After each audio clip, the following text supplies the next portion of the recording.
कोई लड़का अपना माँ का गहना गिरवी रख के, कोई लड़का खेत गिरवी रख के पैसा लगा के पढ़ाई किया था। तकरीबन 14 अग्निवीर हैं जो अभी तक सुसाइड कर चुके हैं। सस्ते और कम रेट के चौकीदार बनाने का प्रयास कर रहे हैं। Chief of the army staff ने अपनी बुक में लिखा कि इसमें हम लोग तीनों लोग शॉक थे जब ये आया था, और मैंने आर्मी में कहा था कि 25%। ये डिसाइड किसने किया? सर पीएम ऑफिस से आया डायरेक्ट विदाउट देयर कंसल्टेंसी। ऐसा कभी नहीं हुआ सर।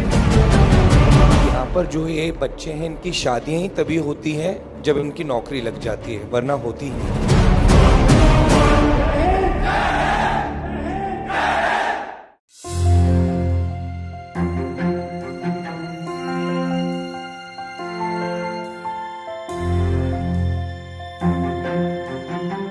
मैं आपकी बात सुनने आया हूं, तो आप अपनी बात रखिए, कोई सवाल हो वो पूछिए, मगर जो आप कहना चाहते हैं कहिए। हमारे यहाँ क्या है, क्रेज है आर्मी का, तो मैंने भी यही ट्राई किया, तो मेरा सारा प्रोसेस हो चुका था। आगे जाके इन्होंने अग्निपथ योजना लगाई और सारा कैंसिल कर दिया सर। यहाँ से कोई मेरे को सेंटर से मैसेज भी नहीं आया था कि आपका ज्वाइनिंग वगैरह आपको दी नहीं जाएगी। 4-5 महीने से हम लोग प्रोटेस्ट कर रहे हैं, हर तरह से लगे हुए हैं, फिर भी सरकार सुनने को तैयार नहीं है। और अब ऐसा हाल हो चुका है सर कि जंतर मंतर पे परमिशन के लिए जा रहे हैं तो वहाँ से भगा दिया जा रहा है सर। लोकतंत्र में भी हमें अपनी आवाज़ उठाने के लिए जाने पर वहाँ से भगा दिया जा रहा है सर। आखिर हमारी गलती क्या है सर? हमने फौज का सपना देखा था, हमने मेहनत किया था, इसके लिए 4 साल 5 साल मेहनत किया था सर, फिर भी सरकार हमारी भर्ती नहीं कराई।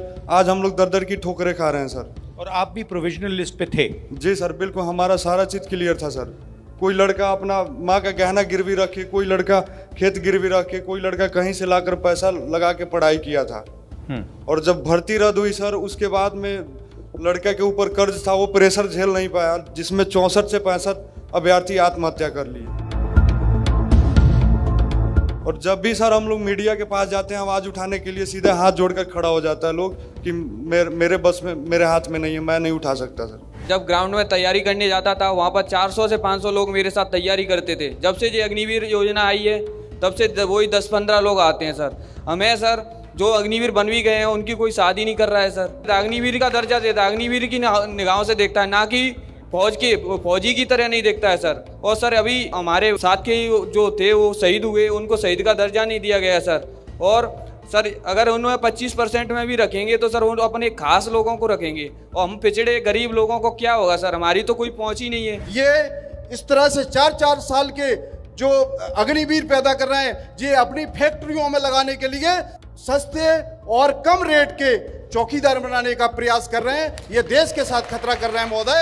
ये आप स्पष्ट करिए कि जब आपकी सरकार आएगी तो आप अग्निवीर को हटा के जो पुरानी भर्ती प्रक्रिया है उसको लागू करेंगे, और हम सैनिकों के जो आरक्षण हक और अधिकार हैं जो हमें पूर्व में मिलते थे कांग्रेस की सरकार में, वो मिले तो हमारे देश की तरक्की और बेहतर होगा। मेन प्रॉब्लम क्या हुई है, हमारी 2004 के बाद जितनी भी पेंशन योजनाएं थी वो सारी बंद कर दी गई हैं। आर्मी के साथ में CST कैंटीन का जो सुविधाएं मिलती थी वो सारी बंद कर दी गई हैं। CPOज का हर व्यक्ति त्राहिमाम है, परेशान है। सर एक बहुत बड़ी बात यह है कि ये जो अग्निवीर सेलेक्ट किया गया है, इसमें तीनों चीफ की एग्रीमेंट नहीं थी उस समय, क्योंकि वो आर्मी में सर्व कर रहे थे, तब उन्होंने कुछ नहीं कहा। जैसे ही रिटायर हुए, chief of the army staff ने अपनी बुक में लिखा कि इसमें हम लोग तीनों लोग शॉक थे जब ये आया था, और मैंने आर्मी में कहा था कि 25%। तो ये डिसाइड किसने किया? सर पीएम ऑफिस से आया डायरेक्ट NSA। Yes sir. एक टैंक को चलाने के लिए अगर टैंक का ड्राइवर है, उसको 120 बटन देखने पड़ते हैं, और नीचे से माइन फील्ड है, ऊपर से गोले आ रहे हैं, मिसाइल्स आ रही हैं, उसके बीच में उसको मेंटली फिजिकली ट्रेंड होके तभी वो निकल सकता है, अदरवाइज वो काम नहीं कर सकता है। और आज हमारे यहाँ पे तकरीबन 14 ऐसे अग्निवीर हैं जो अभी तक सुसाइड कर चुके हैं। तो आर्मी ने ये रियलाइज़ किया कि ये मेंटली एंड फिजिकली रोबस्ट नहीं है, इसलिए उन्होंने कहा कि हमें इनका साइकोलॉजिकल टेस्ट भी करना पड़ेगा। पहली बार ऐसा हुआ। सबसे पहले मैं आपका धन्यवाद करना चाहता हूं कि आप सब यहाँ आए, आपने अपनी बात रखी। जो 1.5 लाख लोग हैं इनके टच में मैं हूँ। आपके रिप्रेजेंटेटिव्स मेरे पास आए थे, दिल्ली में आए थे, यात्रा में मुझसे मिले, और हमारी कोशिश होगी कि हम आपकी पूरी मदद करें।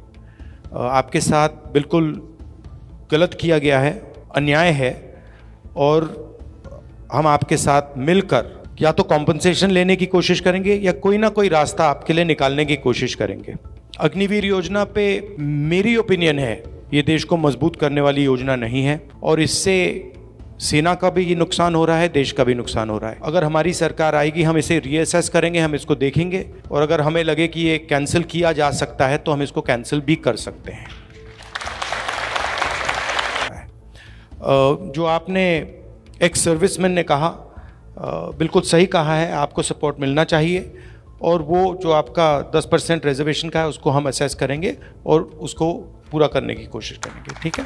मेरी ओपिनियन है कि जो भी सेना में जाता है उसको सरकार एक गारंटी देती है कि आप देश के लिए अपनी जान देने को तैयार हो तो हमारा काम आपकी प्रोटेक्शन करने का है। ये एक आप इसको कॉन्ट्रैक्ट मान लो, एक रिश्ता मान लो और अग्निवीर स्कीम जो है इस रिश्ते को तोड़ रही है क्योंकि जो लड़ेगा, मान लीजिए 2 लोग लड़ रहे हैं, एक अपने आप को अग्निवीर मानता है, वो जानता है कि भैया मैं शहीद हो गया तो मुझे कुछ नहीं मिलेगा और उसी के साइड में दूसरा लड़ रहा है और उसको पूरा का पूरा सपोर्ट मिल रहा है, पूरा फायदा मिल रहा है, तो जो अग्निवीर है वो पूरा डिमोरलाइज हो जाएगा और वो ठीक से लड़ेगा भी नहीं, डर जाएगा, उसमें जो कॉन्फिडेंस होनी चाहिए नहीं आएगी।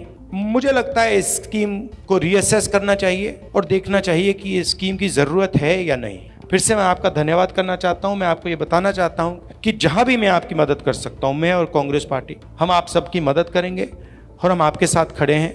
लोकतंत्र है, अगर आप प्रोटेस्ट करना चाहते हैं तो ये आपका हक है, आपको रोकना नहीं चाहिए। बहुत बहुत धन्यवाद, नमस्कार।